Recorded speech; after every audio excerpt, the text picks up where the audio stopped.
Assalamualaikum warahmatullahi wabarakatuh. Kami dari kelompok 2 dari kelas akuntansi 2023D. Di sini kami akan menjelaskan materi terkait pendekatan peristiwa dan perilaku pada pertemuan ke-10 teori akuntansi. Sebelum itu, izinkan kami untuk memperkenalkan diri. Next slide. Yang pertama, ada Sagita Safa Prastia dengan NIM akhir 069. Yang kedua, Niastika Anggraini Setiawan dengan NIM akhir 113. Yang ketiga, Najwa Widya Khairina dengan NIM akhir 114. Yang keempat, Ana Masniatus Zahra dengan NIM akhir 277 dan Nisrina Aulia dengan NIM akhir 371. Langsung saja ke pembahasan yang pertama.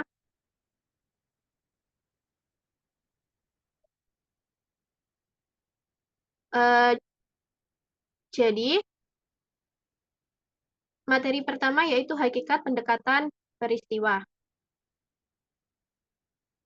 di mana pendekatan peristiwa ini muncul sebagai reaksi atas keterbatasan pendekatan nilai dalam akuntansi yang dikemukakan oleh George Sorter tahun 1960, di mana ia itu menentang pandangan mayoritas Committee of American Accounting Association yang mendukung adanya pendekatan nilai. Lalu, pendekatan peristiwa juga muncul karena terdapat masalah utama dalam pendekatan nilai. Yang pertama yaitu adanya dimensi informasi terbatas, di mana dalam pendekatan nilai hanya menyajikan informasi dalam bentuk nilai uang, sementara informasi non-moneter tidak dicatat. Yang kedua yaitu terdapat klasifikasi informasi tidak relevan bagi semua pengguna, di mana sistem pelaporan berbasis akunnya itu bisa menyulitkan pengguna yang tidak memahami akuntansi, karena adanya informasi yang sudah diklasifikasikan dan diringkas oleh akuntan.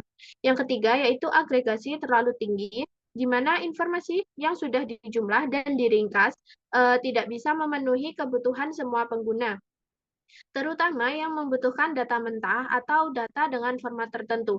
Dan yang terakhir, adanya eh, integrasi informasi antar fungsi yang berkurang. Dalam pendekatan nilai ini, akuntansi hanya menyajikan informasi finansialnya saja, sementara informasi dari fungsi lain itu tidak tergabung.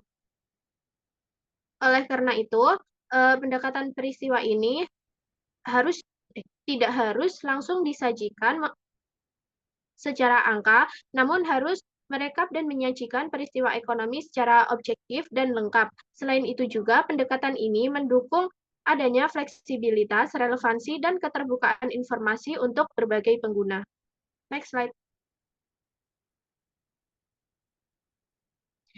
Yang ketiga ada laporan keuangan pendekatan peristiwa. Jadi, di laporan keuangan ini terdapat tiga hal. Yang pertama itu ada neraca, di mana dalam pendekatan nilainya, neraca ini menunjukkan posisi keuangan pada waktu tertentu.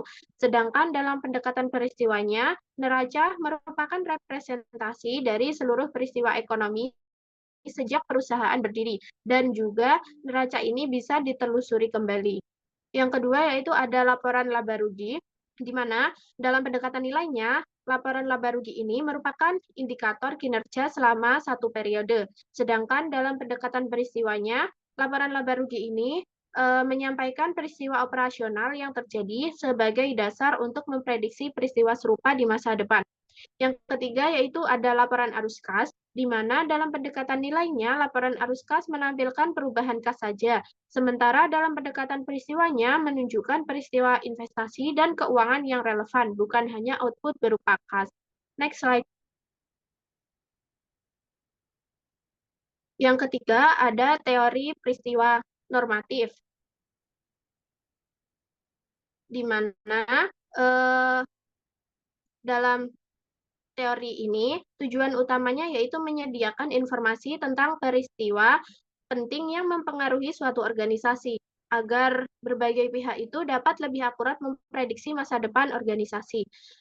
Teori ini juga mengharuskan bahwasanya taksonomi eksplisit atas peristiwa yang harus dilaporkan dan perencanaan klasifikasi efektif agar peristiwa bisa dikaitkan satu sama lain, dan juga struktur sistem informasi akuntansi berbasis peristiwa itu bukan sekadar angka-angka yang telah diolah.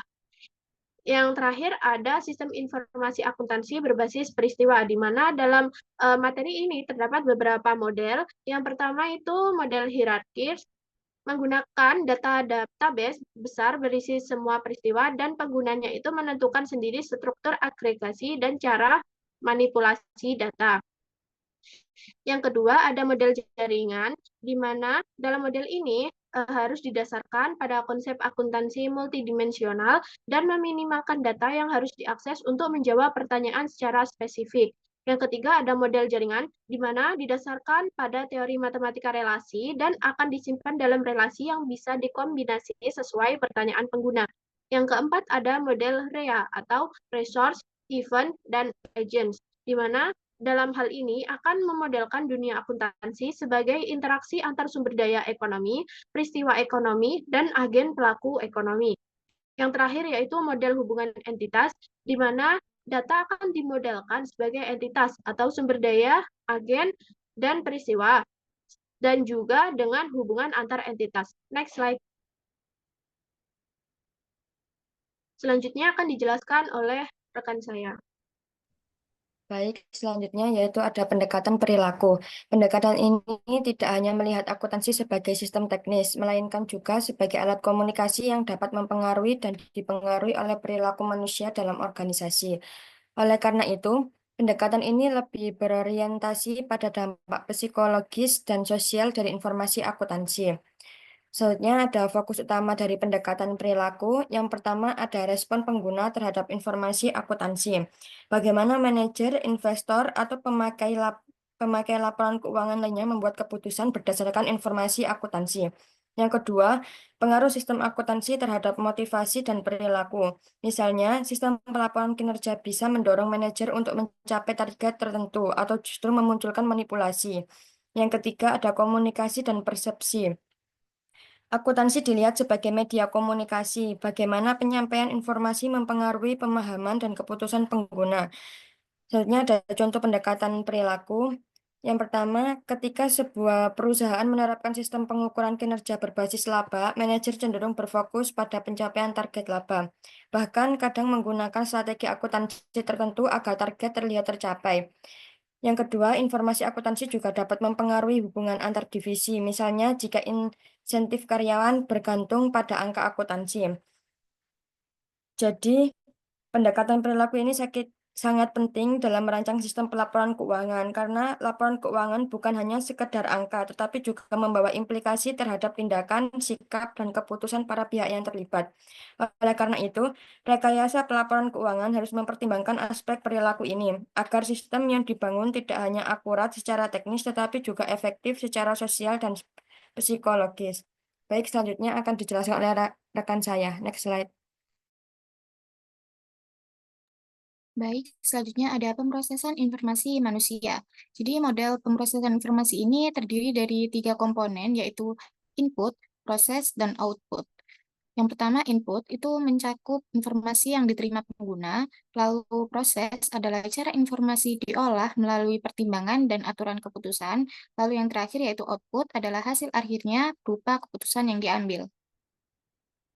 Selanjutnya ada 4 pendekatan utama dalam memahami pemrosesan informasi. Yang pertama ada model lensa. Pada model lensa ini menekankan hubungan antara informasi dengan keputusan individu. Digunakan untuk mengukur keakuratan pertimbangan dalam akuntansi, seperti dalam audit dan penilaian laporan keuangan. Selanjutnya, pendekatan probabilistik fokus pada bagaimana individu memperbarui keyakinan berdasarkan informasi baru. Dalam praktiknya, sering terjadi seperti konservatisme, representativeness, availability, dan inferring.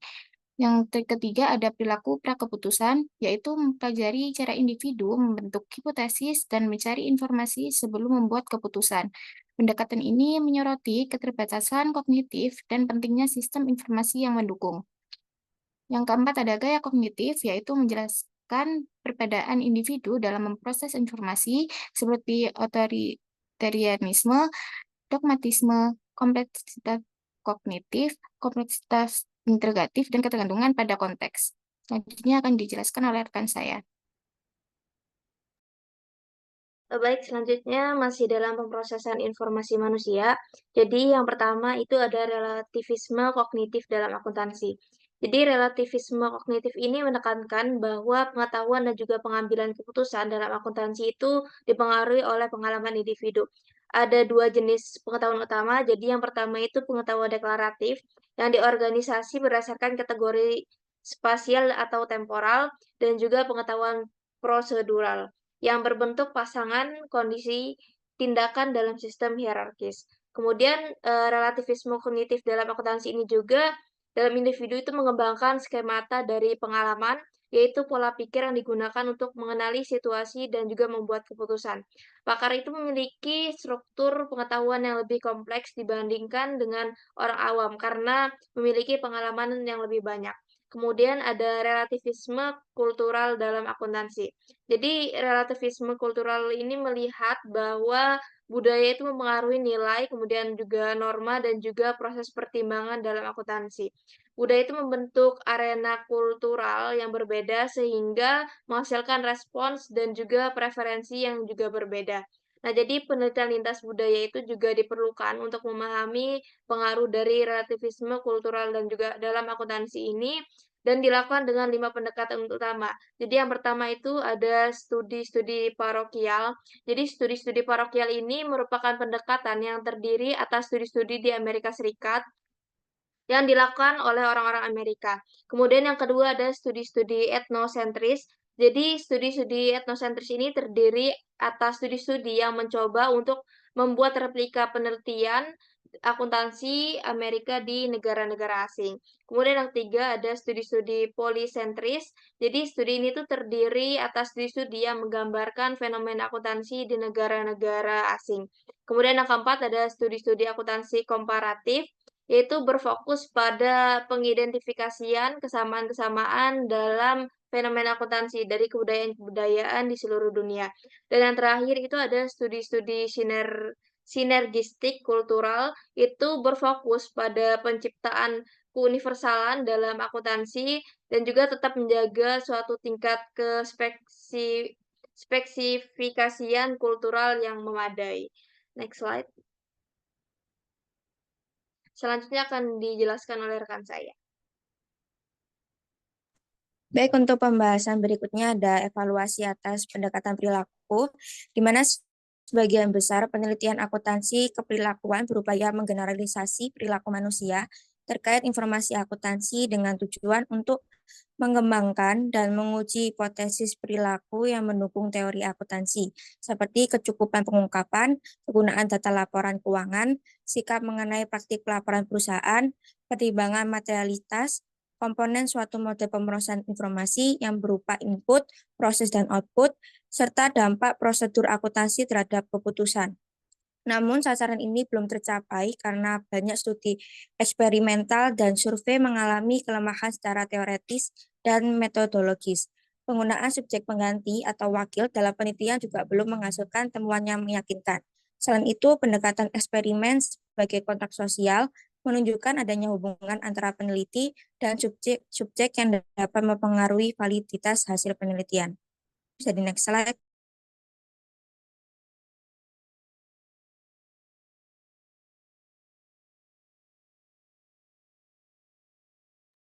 Bisa di next slide.